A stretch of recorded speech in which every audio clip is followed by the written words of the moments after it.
Director Vel Osseron hated ledgers the way other people hated funerals, with a low, permanent dread that never quite went away no matter how many he sat through. He had 640 of them open across his desk terminal, each one a shimmering column of extraction quotas, tariff codes, and shipping manifests from systems so far outside council priority that most of his colleagues couldn't have pointed to them on a star chart. This was the job. Nobody became a council revenue director because they dreamed of glory. They became one because somewhere, at some point, a superior had noticed they were very good at noticing things other people missed. Which was, annoyingly, still true at 1100 hours on a day he'd promised himself he would leave early. The discrepancy was small. That was the first thing that should have warned him. The small ones were always the worst, because nobody had bothered to hide a big one carefully. A resource extraction total from the Sol system's outer asteroid field, filed under a mining designation that didn't exist in any registry. Iron, nickel, trace platinum group metals. Not much, barely worth the ledger space. Except Sol wasn't supposed to be extracting anything. Sol wasn't supposed to be doing much of anything at all. He pulled the system file. The header alone made him sit back in his chair. Sol System Classification, Silent World. Status, Uncontacted. Threat Assessment, Negligible. Review Cycle, 300 Standard Years. Next review, 118 years remaining. 3 centuries. Osseron let out a short breath that wasn't quite a laugh. 300 years of a single observation drone parked at the edge of a system nobody in the council had thought about since before his grandmother's grandmother was hatched. And now here it was, quietly generating royalty-eligible extraction data on an asteroid belt the council legally owned and Sol legally didn't. He almost let it go. That was the thing he would think about later, turning it over and over, wondering how differently everything might have gone if he had. Instead, he tagged the file for enforcement review, because that was what you did with discrepancies, because rules were rules, and because, if he was honest with the mirror later that night, some small, petty part of him liked the idea of being the one who caught something. Even something this insignificant. Even a backwater full of whatever crawled around down there being loud about rocks that weren't theirs. He drafted the requisition himself. A single flotilla, standard enforcement doctrine.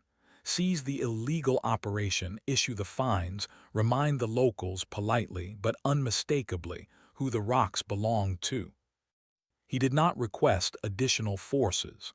Silent worlds, by definition, didn't have anything to defend themselves with. That was the entire point of the classification. He filed the order, closed 639 other ledgers, and went home only 40 minutes late, feeling, for the first time that week, like he'd actually accomplished something. 400 light-years away, in a mountain that did not appear on any civilian map, Admiral Ann Ockhafer was losing a war she'd started on purpose.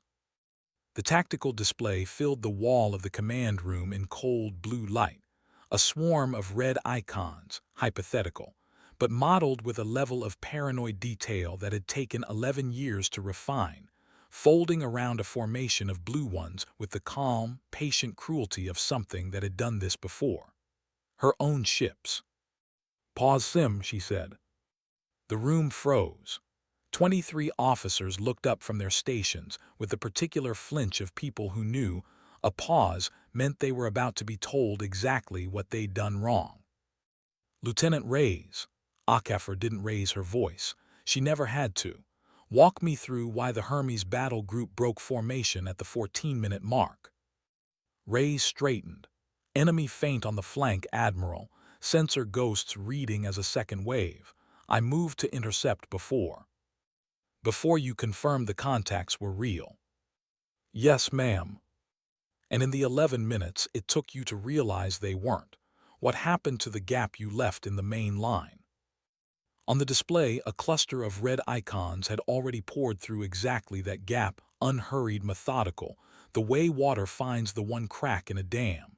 Reyes didn't answer. She didn't need to. The math was doing it for her, in silence in front of everyone. "This is the mistake that gets people killed," HFY said to Reyes, but really to the whole room the way she always did. "Not because you're incompetent, because you're human, and humans hate an unknown more than they hate a known threat. An empty patch of scope space feels worse than a wall of enemy ships, so you'll always want to go fill it in. The Council won't have that problem. Whatever's coming for us will be patient. It'll have run this exact play 100 times on 100 other species before us, and it will know precisely how long it takes an anxious human commander to break formation chasing ghosts." She let that sit for a second in the recycled air. "Reset the sim. Same scenario. This time, nobody moves until command confirms contact type." Someone near the back, Petty Officer Danvers, young, mouth faster than his rank technically allowed, muttered, just loud enough to be heard and just quiet enough to pretend it hadn't been meant to be. "You'd think after 11 years the aliens would just show up already and save us the homework." A ripple of stifled laughter went through the room. HFY didn't smile, but something in her eyes eased half a degree, which for her was practically applause. "Careful what you wish for, Danvers," she said. "The day they show up, this stops being homework." The laughter died a little faster than it had started. She turned back to the display, and for just a moment before she called the reset, she let herself look at it the way she never let the junior officers see her look at it. Not as a training exercise, but as a rehearsal for something she was privately, quietly, absolutely certain was coming. 11 years ago, a data packet had arrived through channels that officially did not exist, routed through cutouts that led back to a source fleet intelligence had never fully identified and, as far as HFY knew, never would. Inside it, fragments of Council military doctrine, annexation case studies, a list, disturbingly long, of species who had done everything reasonable people would do upon discovering they weren't alone in the universe, announced themselves, sought contact, extended the hand of diplomacy, and who did not exist as independent political entities anymore. The pattern in the leaked files was almost boringly consistent.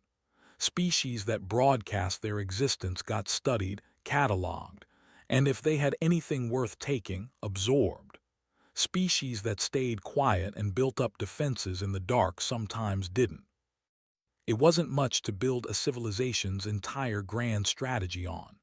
A stolen data packet from a source that might have been a whistleblower, might have been a trap, might have been nothing at all. But it was enough to make the choice obvious. Earth had spent 300 years being ignored by the wider galaxy, filed away under a classification nobody bothered to review. So Earth had spent that same 300 years, the last 11 of them under HFY's direct command, building exactly the kind of navy a species builds when it has decided, very quietly, that first contact is not going to be a handshake. "Sim reset in 30 seconds, the tactical officer called out. HFY nodded, already turning back toward the display, already 3 moves ahead of a war that, as far as the rest of the galaxy was concerned, had not started yet. It would not stay that way for long. The message arrived on a Tuesday, which felt, to the 2 junior sensor techs who caught it first, like an almost insulting amount of drama for a Tuesday. "Ma'am," Specialist Ortega didn't look up from her console, which was how HFY had learned over the years to tell the difference between a technician who'd found something interesting and one who'd found something that mattered. Ortega's voice had gone very flat and very careful. "I need eyes on this." HFY crossed the room in 6 steps. The reading was faint, a drive signature at the outer edge of the system, well past Pluto's orbit, the kind of energy bloom that a civilian astronomer would have logged as a data artifact and forgotten about by lunch. But HFY had spent 11 years building sensor networks specifically tuned to catch exactly this kind of faint, deliberate, non-natural signature, and the shape of it did not belong to anything humanity had ever built. "Confirm drive class," she said. Working, ma'am, it's not matching anything in our database. Could be new. Could be, Ortega stopped. Could be exactly what we've spent a decade preparing for, HFY finished for her. The room had gone very quiet. Not the practiced, disciplined quiet of a simulation. A different quiet, the kind that comes right before people remember to be afraid, and right before they remember, a half-second later, that they'd been training for this exact moment for so long that some deep, tired part of them was almost relieved it had finally arrived. Ship count. 6 signatures, small. Configuration reads as. Ortega ran the numbers twice before she trusted them enough to say them out loud. Enforcement pattern, ma'am, not an invasion fleet. This looks like a policing action. HFY felt something settle in her chest, not fear, exactly. Something colder and more useful than fear.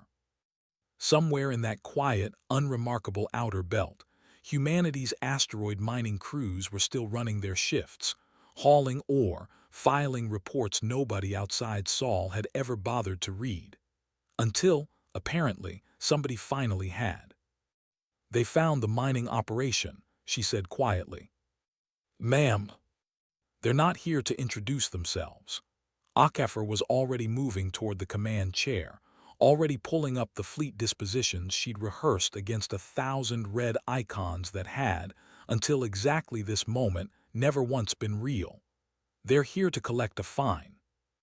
She keyed the fleet-wide channel, and for the first time in 11 years of drills, her voice went out to every ship in the black, carrying an order that was not a simulation.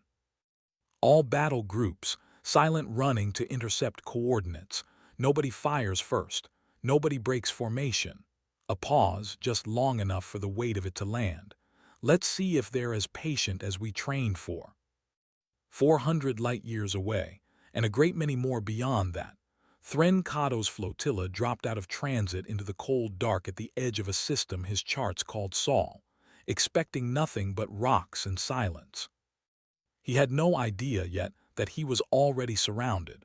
Thren Kato had crushed exactly 14 primitive uprisings in his career, and if there was one thing he'd learned from all 14, it was this.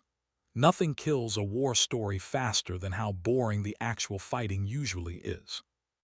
He said as much to his second, a broad-shouldered officer named Urapech, as their shuttle cleared the flotilla's flagship and slid into the dark toward the coordinates Oseron's requisition had flagged. You want to know the secret to enforcement work? It's paperwork with lasers. 90% of these jobs end with some furry little colonial administrator crying about tariffs before we've even powered weapons. And the other 10%? Petch asked, not looking up from her tablet. The other 10% end with the same thing, but slower, because somebody decided to be brave first. Petch snorted.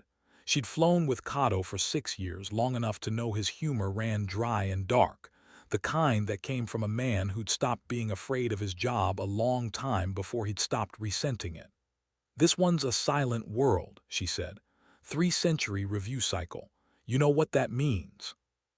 Means Oseron's paperwork problem doesn't even have a name for its own planet cataloged properly. Means there's nothing down there that's ever fired a weapon at anything bigger than each other. Even better, Kato leaned back in the shuttle's cramped acceleration couch and closed his eyes. I love the easy ones. Let's go collect our fine and be home before the good drinking hour. The flotilla, 6 ships, mid-size enforcement cruisers with more cargo capacity than firepower, because nobody expected to need firepower against a species that had never even applied for council contact status, dropped out of transit at the edge of what the charts called Sol, and Kato opened his eyes to a sensor display that was, technically, exactly what he'd expected. Rocks, an asteroid belt, cold and unremarkable, studded with the faint thermal blooms of automated mining rigs going about their business with no idea, presumably, that they'd been caught. Anyone home? Kato asked, more out of habit than curiosity. Nothing active, the sensor officer reported. Rigs are running, but I'm not reading any crewed vessels. No calm traffic, no defensive emplacements. A pause. It's quiet, sir. That's the idea. Silent world. Kato allowed himself a small, satisfied noise. Send the standard notice. Cease unauthorized extraction, prepare for inspection and fine assessment, blah blah, all the greatest hits.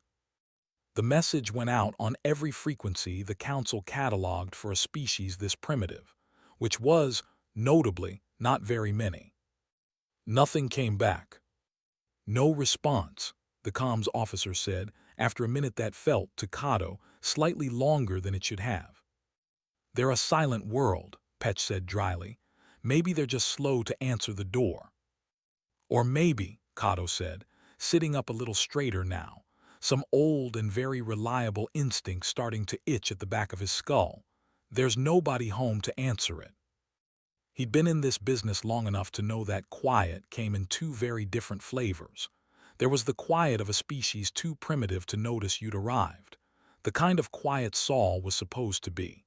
And there was the other kind, the quiet of somewhere that had already noticed exactly what you were and was choosing, very deliberately, not to say anything at all. He didn't like how much this one felt like the second kind. Sensor sweep, he ordered. Full spectrum, wide radius. I want to know if there's so much as a rock out here that isn't where the charts say it should be. It took 4 minutes. Kato spent every one of them standing very still in the middle of the flagship's bridge, arms folded, watching a sensor display that kept insisting, with increasing and unhelpful confidence, that there was nothing out here but the mining rigs and the belt itself. Confirmed empty, sir, the sensor officer finally reported. No ships, no defensive platforms, no. The lights on the bridge flickered, not from a power failure, from something drawing a very large, very sudden amount of energy somewhere very close by. Report, Kato snapped. I don't, the sensor officer's voice cracked slightly. Sir, I'm reading emergent signatures, multiple. They're right on top of us. They were already here, we just weren't. The belts around them lit up. Kato had seen a lot of things in his career that he'd later describe to junior officers over drinks, as the moment the job stopped being boring. He filed this one away instantly as the new benchmark, because in the space of about 4 seconds, the empty, silent asteroid field around his flotilla turned into a formation of ships, not swarming out of hidden bases, not scrambling from some panicked defensive posture, but simply decloaking all at once. In positions so precise it looked less like a military response, and more like a diagram from a textbook that had been drawn specifically to describe the 6 ships currently sitting in the middle of it. That's not possible, Petch said very quietly, which for Petch was practically screaming. Ship count, Kato said. His voice came out steadier than he felt, which was, he decided, the only professional accomplishment he was going to manage in the next 30 seconds. 40 plus, sir. Configuration reads as, the sensor officer made a small, strangled noise. Military, full military, not colonial defense boats, not, these are warships, sir, and they were sitting inside sensor range this whole time and we didn't. I heard you the first time. Kato's mind was already racing through every version of this scenario he'd ever trained for, and finding, with a sinking, professional clarity, that none of them applied. Silent Worlds did not have 40 warships. Silent Worlds did not have a cloaking technology sensitive enough to hide 40 warships from a Council enforcement scan at close range. Silent Worlds, by every definition in the Council catalog, absolutely did not do this. Orders, sir. Petch's hand hovered near the weapons console, not touching it, waiting. Kato looked at the display. The human formation, if that's what these were, if the primitive furless little species that had somehow spent 300 years building this without anyone noticing deserved to still be called primitive, had not fired, had not even powered offensive systems that he could detect. They had simply appeared in a perfect, silent, mathematically flawless box around his 6 ships, and they were waiting. That, more than the weapons, more than the ship count, was what turned Kato's stomach cold. An enemy that opened with violence was predictable. An enemy that opened by demonstrating, calmly and without a single shot fired. That it could have already killed you and chose not to, that was something else entirely. That was a message. "Don't fire," Kato said. "Nobody fires. Comms hail them. All frequencies. Tell them." He stopped, genuinely, for the first time in 14 enforcement actions, unsure exactly what to say to an enemy that had just rewritten every assumption in his career in under a minute. "Tell them we're a council flotilla and we request clarification of intent." The silence that came back was worse than the silence before. It lasted 11 full seconds. Kato counted them, because counting them was easier than thinking about what they meant, before a single, short reply came through, translated instantly by the flotilla's systems into flat, toneless council standard. "Clarification granted. You are surrounded. You have not been fired upon. This will remain true for exactly as long as it remains true that you have not fired upon us." Petch read it twice. "That's it, that's the whole message." "That's the whole message," Kato confirmed, and found, somewhere underneath the cold professional dread settling into his chest, a thin, unwelcome thread of something that might have been respect. Whoever had written that message hadn't needed to threaten. They just needed to state the facts calmly and let the facts do the threatening for them. He thought about Asuran, back in some comfortable office 400 light-years away, filing a routine enforcement requisition against an uninhabited asteroid belt, like it was an afternoon's paperwork. "Sir," the sensor officer's voice had gone very small. "New contact, different signature, it's—" A pause, the kind that meant whatever was coming next was worse than what had already happened. "It's a command vessel, bigger than the rest. It's not moving to attack formation, sir. It's just watching us." Kato turned toward the display, and for the first time in 14 years of collecting finds from frightened, primitive little colonies who'd never so much as raised a hand against the council, understood, with the sick, sinking certainty of a man watching his entire career's worth of assumptions collapse in real time, that he was not here to collect a fine. He was here to be studied. And somewhere on that command vessel, an admiral he had never heard of, running a war she had apparently spent a decade rehearsing for exactly this moment, was watching his 6 ships sit paralyzed in her trap and deciding, with the same calm patience that had built this ambush in total silence, precisely how much of his flotilla she intended to let go home to tell the story. Ann Akafer watched the 6 council ships sit motionless in the center of her formation, and felt the particular, unhurried satisfaction of a woman watching a plan she'd spent 11 years building finally prove itself against something real instead of a simulation. "They're not powering weapons," Ortega reported from sensors. "Comms are open, but they haven't responded to our last transmission." "They're thinking," Akafer said. "Let them." Around her, the command deck held itself in the same disciplined quiet she'd drilled into them for years, but she could feel the difference underneath it, the particular electricity of people who'd rehearsed a nightmare so many times that the real thing felt almost like relief. Danvers, at his station, had both hands pressed flat against his console like he was holding it down. Reyes hadn't moved from her chair in 6 minutes. Nobody, notably, had broken formation chasing a ghost. Akafer allowed herself a small, private moment of pride, and then put it away, because the hard part hadn't started yet. "Admiral," Ortega's voice sharpened. "Enemy command vessel just changed configuration. Weapons array powering, low yield, but it's live." "There it is," Akafer murmured. She'd expected this. Kato, she didn't know his name yet, wouldn't for another few minutes, but she'd expected someone like him, had spent however many years learning that when cornered, primitive species panicked and fired first, and that panic fire from an inferior force was, statistically, not actually dangerous. It was the logical move for a commander who still believed he was dealing with a silent world. It was also, from where Akafer was sitting, the single worst decision he could possibly make. "Full defensive posture," she ordered. "Nobody returns fire until they commit. I want this on record as clean as we can make it." The Council flagship's weapons array finished charging in 11 seconds. HFY counted every one of them, and on the 11th, watched a single, narrow beam of directed energy lance out, not at her flagship, not at the heart of her formation, but at the smallest, most peripheral ship in her screen, a probing shot, the kind a cornered animal takes to test whether the trap is real. It found her shields exactly where her shields were designed to be. "Return fire," she said. "Group 2 only, disable, don't destroy." What followed was not, by any honest measure, a battle.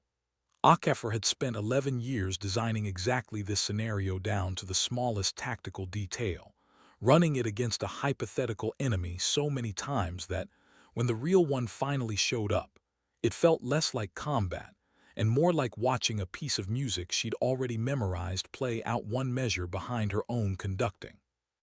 Group 2's cruisers opened a synchronized M-pulse pattern that blinded 3 of the 6 Council ships targeting arrays in the first 4 seconds, not destroying them, just making them deaf and half-blind in the middle of their own formation, exactly as designed. A pair of fast interceptors peeled off from the outer ring and cut across the enemy flotilla's flank, close enough to read hull markings, running an intercept pattern that looked, to anyone watching without 11 years of context, almost suicidally aggressive. It wasn't suicide. It was theater, calculated down to the meter, designed to draw exactly the kind of defensive scramble that would open the gap HFY's boarding teams needed. "They're breaking formation," Reyes reported, and there was something in her voice now that hadn't been there in the simulations, not fear, not anymore, but the sharp, focused clarity of someone watching her own training work exactly as promised. "Of course they are," HFY said. "Nobody trained them for an enemy that already knows what they're going to do before they do it." Kato's flagship tried, to its credit, one genuinely clever maneuver, a hard burn toward the belt itself, using the asteroid field's mass to break sensor lock and buy time to reorganize. HFY had run that exact escape vector in simulation 41 times over the years, under 41 different hypothetical enemy commanders, and every single time, the answer had been the same. Group 4 closed the gap at his exit vector. Don't let him reach the belt. The interceptors slid into position a full 8 seconds before Kato's flagship arrived, close enough that HFY imagined, though she'd never know for certain, not until years later when the after-action reports from both sides finally got compared. The exact moment on his bridge when someone realized the escape route wasn't a mistake in the human formation. It was bait, and it had already closed. 2 of the 6 Council ships took disabling fire and went dark, engines dead, drifting. A third took a hit to its weapons array and stopped fighting entirely, hanging in the black with the particular stillness of a ship whose crew had just collectively decided that surviving mattered more than pride. The remaining 3, including Kato's flagship, kept fighting with the increasingly frantic energy of commanders who had started to understand, in real time, exactly how outmatched they were. "Admiral," Ortega's voice cut through the tactical chatter, "enemy flagship broadcasting an open distress signal, unencrypted, they want it heard." HFY almost smiled, almost let it go out. This was the part the simulations had never quite been able to model, not the fighting, which was, in the end, exactly as manageable as she trained for, but the decision that came after.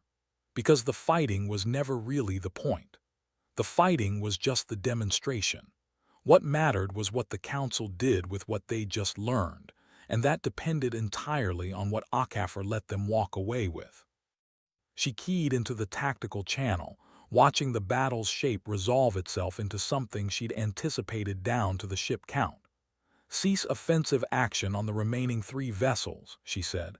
"Group 2, hold position. Let them disengage." Admiral Reyes turned, genuinely startled. "We have them, 2 more minutes and we..." And we destroy a council enforcement flotilla to the last ship, HFY said.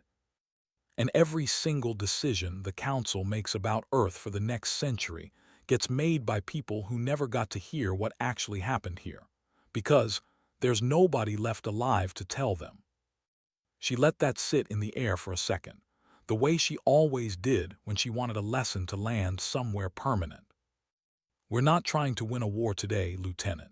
We're trying to make sure the Council fights the *right war, the one where they know exactly what it costs to come here, and exactly how much worse it gets if they try again. That message only works if somebody survives to deliver it. Reyes didn't answer immediately. When she did, her voice had the particular flatness of someone filing away a lesson she suspected she'd be relearning, in bigger and worse forms, for the rest of her career. Understood, Admiral. The 3 surviving council ships broke off, badly damaged, engines straining, and fled toward the system's edge with the graceless, undignified speed of a force that had stopped caring how it looked and started caring only about whether it lived. HFY watched them go without satisfaction, because satisfaction, she'd learned a long time ago, was the enemy of clear thinking, and clear thinking was the only thing that had gotten her crew through the last 11 minutes without losing a single ship. 2 enemy vessels disabled and boarded, Danvers reported. Crews secured, no human casualties, minimal injuries. 3rd vessel surrendered without further engagement. Casualties on their side. 12 confirmed dead across the disabled ships, Admiral. Could have been a lot worse. It was supposed to be a lot worse for them, HFY said quietly.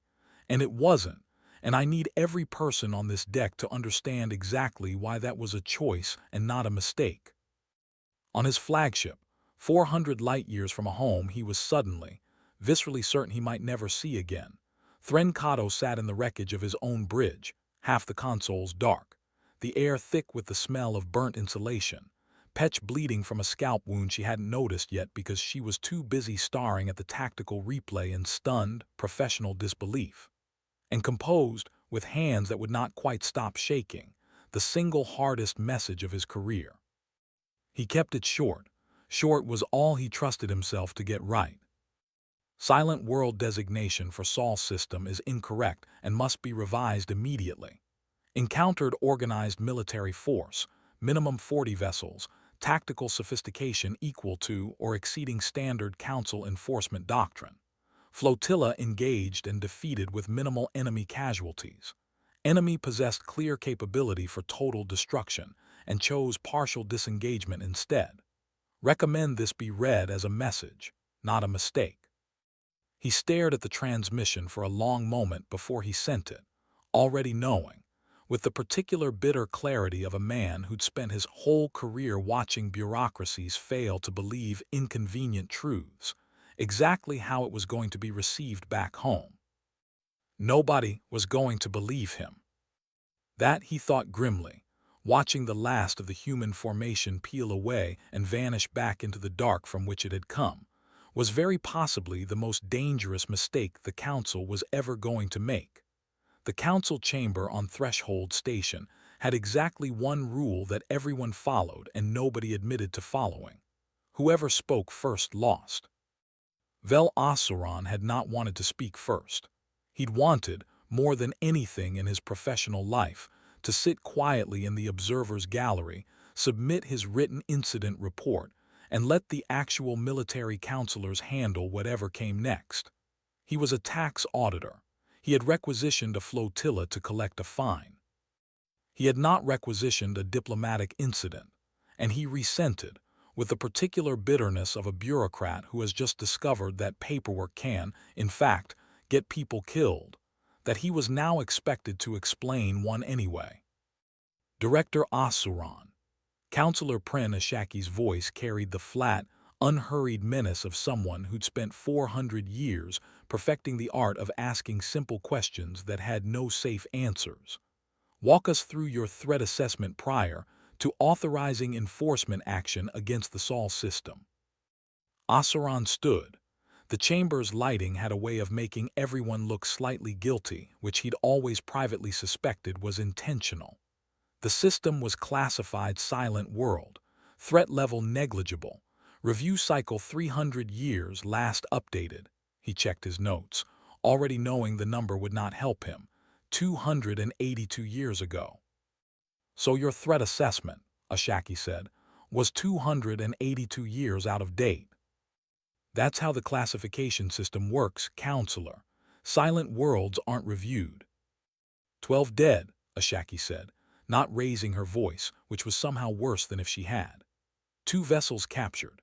Council military doctrine, publicly demonstrated as beatable, to an audience that now includes every independent trader and rival power with a working sensor array in that sector. All of it traced back to a fine you authorized over mining rights on an asteroid belt worth, by my count, considerably less than the cost of a single enforcement cruiser's fuel. Somewhere behind Asuran in the gallery, someone laughed, a short, sharp bark, quickly swallowed. He didn't need to turn around to know it was Irena Fask. He'd known Fask for 11 years, ever since she'd been assigned to the Frontier Oversight Committee specifically. Everyone assumed, because she was the only counselor petty enough to actually read the footnotes in 300-year-old classification files. She had the kind of reputation that made rooms quieter when she walked in, not because people respected her exactly, but because nobody had figured out yet whether she was dangerous or just deeply, professionally unpleasant. Something funny, Counselor Fask? Ashaki asked without looking up. Only that we're having this conversation like it's Director Asuran's fault for following procedure correctly, Fask said, rising from her seat with the unhurried confidence of someone who'd been waiting for this exact opening. He did everything the classification system told him to do. That's not a scandal. That's a design flaw, and I'd like the record to reflect that I flagged this exact design flaw 6 years ago, in a report that this chamber tabled without reading. This isn't the time. It's exactly the time. Fask stepped down into the well of the chamber, and Asuran, with the specific relief of a man watching someone else volunteer to stand in the blast radius, sat back down without being asked twice.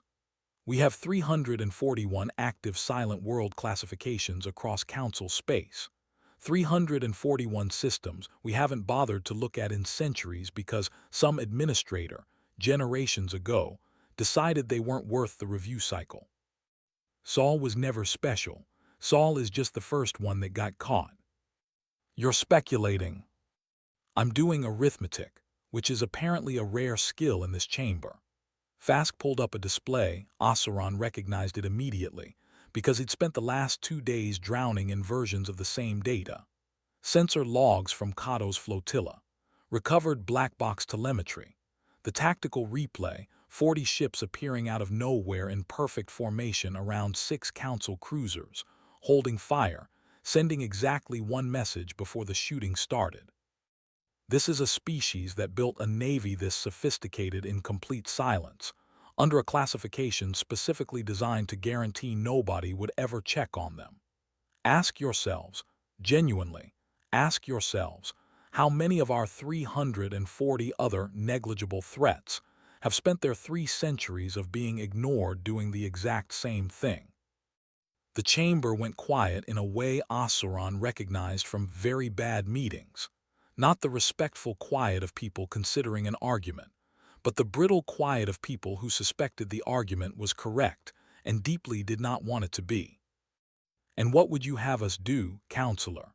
Ashaki's tone had shifted just slightly from prosecutorial to something more careful. Reclassify every Silent World in Council space on the strength of one incident. I'd have us admit that the doctrine failed, Fask said. Whether we reclassify anything is a separate question, but if we keep pretending Saul is an isolated data point instead of proof of a systemic blind spot, the next Silent World that turns out to be armed isn't going to send us a survivor with a warning message. They're going to be the ones we never see coming at all. Asuran noticed, with the small, petty satisfaction of a man whose career was already ruined and therefore had nothing left to protect, that nobody in the chamber had a good answer for that. The debate that followed lasted 6 hours and accomplished almost nothing, which Oseron understood by the third hour was itself the point. Half the chamber wanted immediate punitive action, a full battle fleet, overwhelming force, an object lesson delivered before Earth's example, inspired anyone else to get ambitious. The other half, quieter and considerably more nervous, wanted something closer to diplomacy, on the theory that a species capable of building a fleet like that in total secrecy for 3 centuries was not a species you wanted to provoke into deciding the council, was an enemy rather than an unknown. Nobody used the word *afraid, everybody meant it. It was Fask, near the end, who forced the actual vote, not on what to do about Earth, which the chamber clearly wasn't ready to decide, but on whether to formally reclassify Saul's threat status at all, a procedural motion so dry it should have been boring, and which Oseron understood, watching the room's body language shift as it passed, was actually the most consequential thing said all day. Reclassification passes, the chamber secretary announced. Saul system status updated to active threat, undetermined intent. Full council session to determine response scheduled for. The doors at the back of the chamber opened before she finished the sentence, which never happened, because the chamber's doors were keyed to open only between sessions, and everyone in the room turned at once toward the aide who just breached a 400-year-old protocol without so much as an apology on her face. Counselors. Her voice carried the particular strain of someone delivering news she knew would not be well received. The tactical footage from the Saul engagement has been leaked. It's already circulating through 3 independent trade networks and at least 2 rival power intelligence services. We're seeing, she glanced at a data slate, visibly steadying herself, significant chatter. Multiple factions are already asking whether the council intends to act on Saul, and at least one independent contractor consortium is inquiring about the possibility of establishing direct trade contact with the system before any council decision is finalized. The chamber, which 6 hours of council procedure had failed to fully silence, went completely, absolutely still. Fask, still standing in the well of the chamber, was the first to find her voice, and when she did, there was no triumph in it at all. Only the flat, exhausted certainty of someone who had just watched her worst-case prediction arrive several days ahead of schedule. Well, she said into the silence, there goes containment. Oseron, sitting in the gallery with the specific hollowed-out numbness of a man who had started his week filing a routine enforcement requisition, and was ending it as the accidental architect of a galactic security crisis, found himself thinking, absurdly, of the 640 ledgers still open on his desk terminal back in his office. He wondered if anyone would notice if he simply went back to them. He wondered if there was a version of this job where discrepancies stayed small forever, where the worst thing a tax auditor ever discovered was an overdue tariff payment, where 300 years of institutional carelessness didn't come due all at once on a Tuesday because he'd been very good at noticing things other people missed. The vote, Ashaki said, into the wreckage of the session, her voice carrying the particular weight of someone who understood in real time that the decision could no longer wait for a full council session at everyone's convenience. We need to decide, and we need to decide now, before someone else decides for us. Do we move against Saul before a rival faction reaches them first? Or do we attempt something this chamber has not attempted in over a century and try to bring them in? Nobody answered immediately. In the silence, Oseron understood, with the sick clarity of a man watching history pivot on a decision he no longer had any control over, that whatever the council chose in the next few minutes was going to matter a great deal more than anything he had ever entered into a ledger. Fask looked around the chamber once, slowly, meeting eyes that mostly refused to meet hers back, and then said, quietly enough that only the front rows caught it clearly, "Call the vote, and pray we're not already too late to matter." The unmarked ship dropped out of transit at the edge of Sol's system 11 days after the vote, and Ann Ockafer knew, the moment her sensors picked it up, that it was not a fleet. That fact alone told her more than any intelligence report could have. One vessel, Ortega reported. Small, unarmed configuration as far as we can tell, transmitting a single diplomatic authentication code, Council standard, requesting escort to a neutral meeting point. Neutral meeting point, Danvers repeated from his console, with the particular flatness of a man who'd spent the last 11 days bracing for an invasion fleet and was struggling to recalibrate for something that looked, on paper, almost polite. That's new. Or it's the softest opening move in the history of warfare, Reyes said. Ockafer didn't answer immediately. She'd read Cato's leaked report. Everyone had, by now. It had been circulating through half the intelligence networks on Earth for a week, and she'd read the fragmentary council chatter her own analysts had managed to piece together from the aftermath. A vote. A split chamber. A counselor named Fask, who'd apparently spent the entire session arguing that Sol wasn't an aberration but a symptom, and who had, according to the same leaked chatter, personally requested to lead whatever came next. One ship, unarmed, requesting a meeting, was either the most honest gesture the Council had made in 300 years, or it was reconnaissance wearing the shape of diplomacy. Ockafer had built her entire career on assuming it could be both at once. Grant the escort, she said. Minimal force. I want 2 interceptors flanking, nothing that reads as aggressive but nothing that reads as naive either. And get me a secure channel to whoever's actually on that ship before they're close enough to see the planet. The channel opened 40 minutes later, and the face that appeared on Ockafer's screen was not what she'd expected. She'd braced, without quite admitting it to herself, for something regal, a counselor's practiced diplomatic mask, the kind of expression built for chambers and cameras.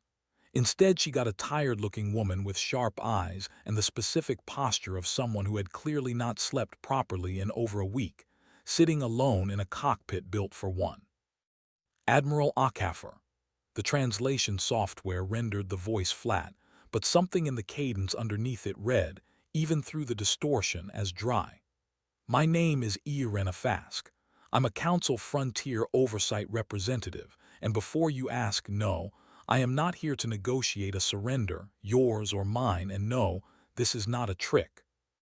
I flew here alone specifically, so that you would not have to wonder about that second part for very long, because there is exactly nothing I can do to you from inside one unarmed shuttle. You could be a distraction, Ockafer said. Buy time while the real fleet arrives. I could be, Fask agreed. I'm not. But I'd think less of you if you hadn't considered it, so let's take it as said and move on, because I have approximately 4 days before my chamber reconvenes to finalize a decision your entire civilization's future currently hinges on, and I would very much like to spend as little of that time as possible convincing you I'm not lying. Ockafer studied her for a long moment. 11 years of war games had taught her a great deal about reading intent from posture, from timing, from the small tells a body gives when a mind is calculating versus when it's simply exhausted. Fask looked exhausted. That, more than anything in the transmission itself, was what finally decided it. Bring her down, Ockafer said to her staff. Neutral ground. The old research outpost on the coast, not the capital. I want eyes everywhere and weapons know where she can see them. The outpost had been decommissioned for actual research a decade earlier and quietly repurposed, like so much of Earth's infrastructure.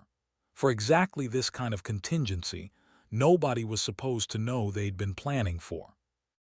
Fask stepped off her shuttle onto a strip of gray concrete overlooking an ocean she'd never seen before, in an atmosphere she'd been assured twice was breathable, and looked, for a long moment, less like a diplomat and more like a woman who had genuinely never expected to survive long enough to see this. It's larger than I expected, she said, looking at the water. The reports made your planet sound smaller, poorer. A silent world barely worth the classification. That was the point, HFY said. We spent 300 years making sure it stayed that way on paper. They walked, at Fask's request, without an entourage, just the two of them and a discreet, unhappy security detail that HFY had insisted on, and Fask hadn't argued about, which told HFY something else useful. A woman with nothing to hide didn't usually mind being watched. I'll be honest with you, Admiral, because honesty is apparently in short supply on both our sides and someone has to start. Fask kept her hands visible, loosely clasped, the posture of someone who understood exactly how a species with a decade of paranoid wargaming behind it would be reading every movement she made. My chamber is split almost evenly between two options. The first is overwhelming force, enough ships that whatever you've built here stops mattering, delivered before anyone else gets ambitious enough to reach you first. The second is recruitment. Bring you in as a client system, formalize contact, try to fold what you've built into something the Council can work with instead of against. And which one did you vote for? Neither yet, that's why I'm here. Fask stopped walking, turned to face her directly. I came to find out which one you'd actually give us. HFY understood in that moment exactly what this meeting was, not a negotiation. A test, the last data point Fask needed before she cast a vote that would decide whether Earth spent the next century as a target or as a partner. And she'd flown 400 light-years alone, unarmed, into the middle of a system that had just demonstrated it could annihilate a Council flotilla without losing a ship. Because the only way to get an honest answer out of a species this good at silence was to give them nothing to perform for. It would have been easy, watching Fask's exhausted, undefended posture on that gray strip of concrete, to feel the pull toward cruelty, toward showing this one vulnerable envoy exactly what 300 years of quiet preparation had built, exactly how thoroughly Earth could make the Council regret ever sending Cato's flotilla in the first place. HFY understood that pull. She'd felt it in the war room 11 days earlier, watching Reyes' hand hover near the weapons console, wanting the clean, satisfying finality of overwhelming force. She'd built her entire doctrine around resisting it. We're not going to destroy your Council, HFY said. We built this Navy to survive contact, not to conquer anyone the moment we got the chance. If you want proof of that, look at what happened to Cato's flotilla. We had the ships in position to kill every one of them in under a minute. We let 3 of them go home instead, because a message only matters if someone lives to deliver it. And if we vote for overwhelming force anyway, then you'll find out exactly how much worse that message could have been, HFY said, without heat, without threat, just fact laid flat on the concrete between them. But I'd rather you didn't need to find out at all. Fask studied her for a long moment, the ocean wind pulling at strands of hair she hadn't bothered to fix, and something in her expression shifted. Not relief exactly, but the particular, careful loosening of someone who had come looking for one specific answer and had, against considerable odds, finally found it. You know what the strangest part of all this is, Admiral, she said. 300 years and nobody in my chamber ever once wondered what a silent world actually wanted. We only ever asked what it was worth. That's the mistake you made, HFY said. Not the classification, the question underneath it.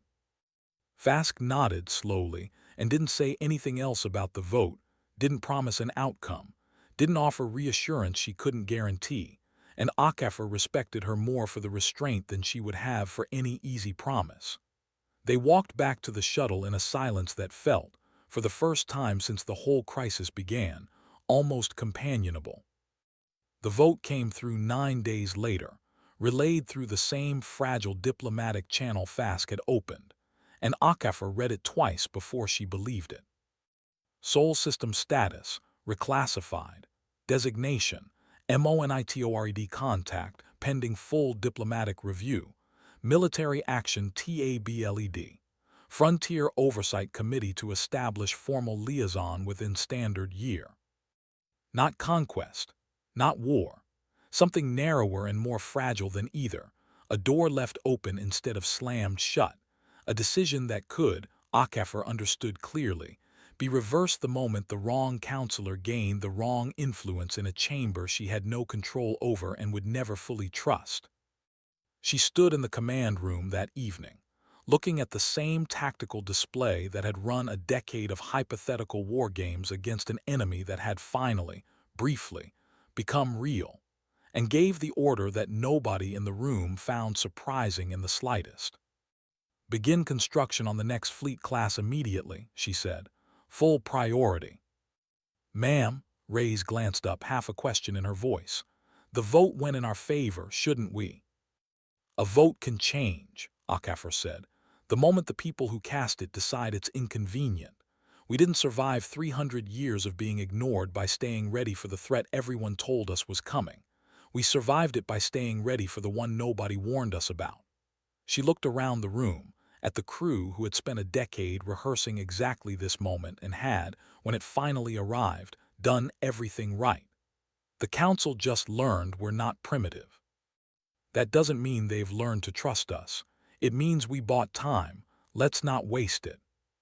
Somewhere behind her, Danvers murmured, quietly enough that he probably thought she wouldn't hear it, "Guess the homework's not over after all." HFY allowed herself, finally, the smallest fraction of a smile. "Homework's never over, Danvers," she said. "That's the whole point of staying quiet. If you made it this far, you already know the Council's not done with Earth. Drop your theories below on what happens when Fask's vote gets tested for real, and follow along for part 2.